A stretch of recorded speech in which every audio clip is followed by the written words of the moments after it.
Happy Thursday, everybody. My name is Ptony, your friendly Catholic vlogger. It's Advent, and I want to talk about the magic of Advent because Advent is a special time, and people are already talking about Christmas all the time and pretending that it's Christmas. It's not Christmas, it's still Advent. People tell me I'm a Grinch when I say that. I don't care. There's something special about Advent, and I really, really enjoy it. Once upon a time, I was studying to be a priest. I say that a lot. But anyways, back in priest school, we would talk about Advent, right? Because, it's a seminary. Part of that would be talking about how are we to prepare ourselves personally, like in our hearts for the coming of Jesus. When Jesus is born, will we have room for him in our hearts? And that's a great thing to pray about. 5 out of 5 on Yelp, I recommend it.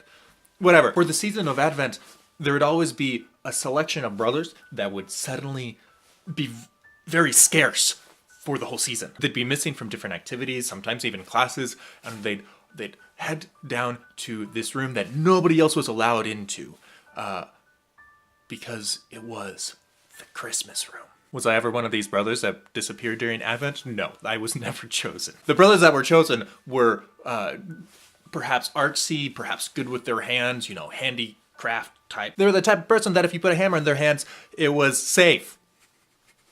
It's not safe with me, except you're on the other side of a camera.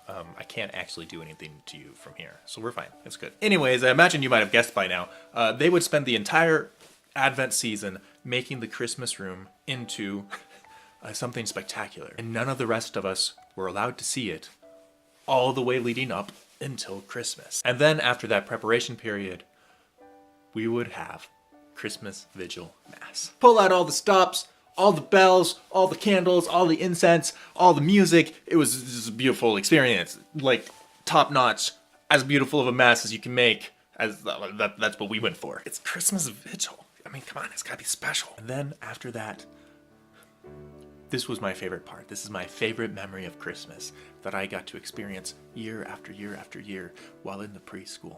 We would all file out of the chapel down into the Christmas room and see it for the very first time. I remember one year when we got to the Christmas room, it looked like a forest. It looked like a literal forest. The brothers somehow had gotten like 100 Christmas trees and they had situated them to look like a forest. There was a trail of wood chips that led through the forest. That was how we got into the Christmas room. The doors opened and then there was a wood chip trail and all you could see was trees for the first bit until you walked along through that forest. And then there at the end was a nativity scene. And of course they were very deliberate about creating an ambiance with lighting and all this beautiful stuff. We all processed through and gather around this nativity scene. And then we started singing Christmas carols to Jesus, born in a manger. To this day, it's one of the most beautiful memories that I have. And all of this was done in a great spirit of solemnity and of joy. It was such a unique atmosphere because we weren't talking to each other as we walked into the Christmas room for the very first time. There was nobody that was saying, oh my gosh, look at this is so beautiful. All of us were thinking that internally and experiencing it by ourselves and yet in community. Does that sound weird? Maybe, yeah, to a lot of people it does. Religious life is a little bit different than life out of religious life. Just go with me here. But that silent procession into this beautiful new space that had that had been prepared over the course of the last month. There was so much anticipation that had been building up for this moment. And then for a final catharsis, we all sing to baby Jesus as one large community. It was a moment first and foremost for Jesus. We were singing to him to the point that even after we were done, it was still silent. It was still not a time to turn to our neighbor and say, Merry Christmas, brother. It was a time for prayer. It was a time to be with Jesus. Because ultimately that's what Christmas is all about. Christmas is about welcoming Jesus into our little world.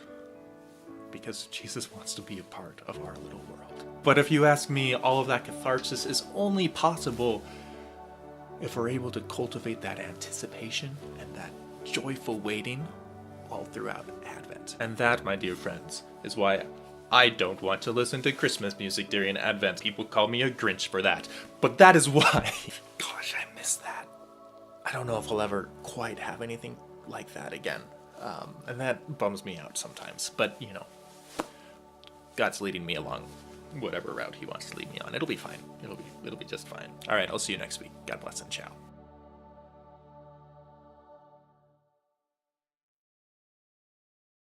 So I don't know if you've noticed, but my channel now has a beautiful piece of banner art up at the top.